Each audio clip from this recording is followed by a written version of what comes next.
بسم اللہ الرحمن الرحیم۔ جی ناظرین، مزید ایکسکلوسیو اپڈیٹس کے ساتھ آپ کی خدمت میں ایک بار پھر حاضر ہیں۔ ناظرین، اس وقت 11 لاکھ لگ بھگ 1 ملین سے زیادہ لوگوں کو انتباہ اسرائیل کی طرف سے کر دیا گیا ہے۔ آرڈیننس یا آرڈر جاری کر دیا گیا ہے اسرائیل کی طرف سے کہ یہ تمام تر فلسطینی مسلمان، جن کی تعداد لگ بھگ 11 لاکھ کے قریب ہے، غزہ کو خالی کر دیں۔ اگلے 24 گھنٹے کا الارم دے دیا گیا ہے، اگلے 24 گھنٹے کے اندر یہ جگہ خالی کر دی جائے۔ ملک کے شمالی حصے کی طرف یہ تمام تر لوگ نکل جائیں، یہاں سے اپنے گھروں کو، ہسپتالوں کو، اپنی زمینوں کو، اپنے جانوروں کو اور اس کے ساتھ ساتھ اپنے تمام تر اسباب کو چھوڑ کر فوری طور پر نکل جائیں۔ ناظرین، اس صورتحال کے اندر آپ سکرین پر دیکھ رہے ہیں، صورتحال یہ بن چکی ہے، یہ تمام لوگ یہاں سے نکل کر شمال کی طرف جا رہے ہیں اور یہ فاصلہ لگ بھگ 40 کلومیٹر کا بنتا ہے۔ اگر آپ پاکستان کے کل کیلکولیشنز کریں، اگر ہم دیکھیں گے 40 کلومیٹر کا ایریا، تو یہ اسلام آباد سے واہ کینٹ کی طرف کا جو راستہ ہے لگ بھگ 40 سے 41 کلومیٹر بنتا ہے۔ غزہ کی پٹی اتنے ہی کلومیٹر پر ہے۔ ناظرین، کوشش کی جا رہی ہے ان 11 لاکھ لوگوں کو یہاں سے نکالا جائے۔ ناظرین، یہ ہے زمینی نسل کشی، یہ ہے حقیقت نسل کشی، اور ناظرین یہ ہے وہ حقیقت شاخسانہ جو ہو رہا ہے، لیکن پوری دنیا کا میڈیا اس پر خاموش ہے، پاکستان کا میڈیا اس پر خاموش ہے، عالم اسلام اس پر خاموش ہے، 57 اسلامی ممالک خاموش ہیں، ایٹمی ملک خاموش ہے، سب سے بڑی فوجیں رکھنے والے اسلامی ممالک خاموش ہیں، جمہوریت پسند تمام لوگ خاموش ہیں۔ مگر اس اثناء میں کوشش کی جا رہی ہے، اب کچھ چیزیں سامنے آنا شروع ہو گئی ہیں، میڈیا پروپیگنڈا وار ہے ناظرین، اور میڈیا کے حوالے سے جو دکھایا جا رہا ہے اس وقت صورتحال یہ ہے کہ ہم آپ کو بتاتے چلیں۔ سب سے پہلی بات تو یہ کہ ایران اس وقت فرنٹ فٹ پر کھیل رہا ہے۔ 57 اسلامی ممالک میں اگر کوئی ملک آگے بڑھ کر کھیل رہا ہے، آگے بڑھ کر کچھ کرنے کی کوشش کر رہا ہے، تو وہ صرف اور صرف ایران ہی ہے، اور اس کی تمام تر فورسز جو حزب اللہ کی شکل میں ہیں وہ کوشش کر رہی ہیں۔ مگر یاد رکھیے، ان کا تعلق ڈیفنس فورسز سے ہے، یہ اٹیکنگ پوزیشنز کے اندر نہیں ہے۔ بہرحال اس وقت یہی کہیں گے کہ چڑیا کے منہ میں پانی کا قطرہ ہی صحیح، قطرے کے مطابق ہی صحیح، اگر یہاں تو قطرے جیسی کیفیت بھی نہیں ہے، اگر میڈیا پر بھی کوئی بول رہا ہے تو وہ ایران کی طرف سے ہی کہا جا رہا ہے، مگر دوسری طرف دیکھا جائے تو تمام تر حلقے اس وقت مکمل خاموشی اختیار کیے ہوئے ہیں، اور اس خاموشی کے اندر پاکستان کا میڈیا بھی، پاکستان کے سیاستدان بھی، اور پاکستان کے وہ بکاؤ جنرل عاصم منیر صاحب بھی، اور یہ تمام لوگ اس میں شامل ہیں۔ ناظرین، آپ کو بتاتے چلیں، دوسری صورتحال یہ ہے کہ جو اسرائیلی بچے اس وقت میڈیا کے اندر دکھائے جا رہے ہیں، جن کو بتایا جا رہا ہے کہ حماس نے ان کے سر قلم کیے یا ان کو مارا گیا یا شہید کیا گیا، ناظرین در حقیقت وہ تمام تر بچے جو جلاؤ اور گھراؤ کا شکار ہوئے ہیں، وہ بچے فلسطینی بچے نکلے۔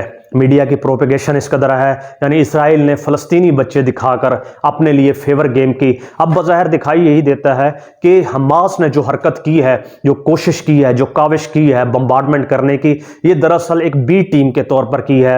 ناظرین، اگر آپ کبھی غور کریں، پاکستان جیسے ملکوں میں بھی ٹی ٹی پی کو ختم نہیں کیا جاتا۔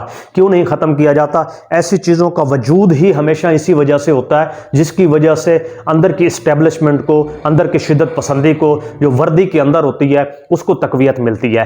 کچھ تو صورتحال یہ تھی کہ 500 سے زیادہ بلکہ 1200 سے زیادہ اسرائیلیوں کو اریسٹ کر لیا۔ آپ اریسٹمنٹ نہ دیکھیے حماس کی طرف، آپ صرف یہ دیکھیے کہ اس سے پہلے بھی 3000 یا اس سے بھی زیادہ اسرائیلیوں کو گرفت میں لایا جا چکا ہے۔ مگر حقیقت حال یہ ہے کہ حماس کی ایسی تمام تر کوششیں اور کاوشیں ہمیشہ سے ان کے لیے فائدہ مند ثابت ہوئی ہیں۔ آپ اندازہ لگائیے، یہاں سے ایک میزائل اڑایا جاتا ہے، پھینکا جاتا ہے اسرائیل کی طرف، مگر اس طرف سے اب فاسفورس بمبنگ شروع ہو چکی ہے۔ ناظرین، اس وقت کارپیٹک بمبنگ شروع ہو چکی ہے، فاسفورس بمبنگ شروع ہو چکی ہے۔ فاسفورس بم کے بارے میں آپ بہتر جانتے ہیں، یہ اس قدر آتشی قسم کا ایک کیمیکل ہے جو نیچے گرتے ہی نہ صرف بلڈنگوں کو بلکہ اس کے اندر مال اسباب کو اور انسانوں کو جلا کر راکھ کی شکل میں اختیار کر دیتا ہے۔ ناظرین، یہ صورتحال بن گئی ہے، اور بارڈر کو چاروں طرف سے ناظرین کر دیا گیا ہے، اور یہ بتایا جا رہا ہے کہ یہاں سے باہر کوئی بھی نہ نکلنے پائے۔ تمام فلسطینیوں کو یہ اجازت قطعی نہیں ہے کہ وہ سمندری راستے سے کہیں جا سکیں۔ ان کو شمال کی طرف کھدیڑا جا رہا ہے، نہ جہاں پر پانی ہے، نہ بجلی ہے، نہ رہنے کا ساز و سامان ہے۔ اور سب سے بڑی ظلم یہ ہے کہ اس وقت یونائٹڈ نیشن نے ایک ڈیٹا جاری کیا ہے جس کی روح سے 60,000 سے زیادہ وہ خواتین ہیں جو اس وقت حمل کے ساتھ ہیں، یعنی پریگننٹ ہیں، اور ان میں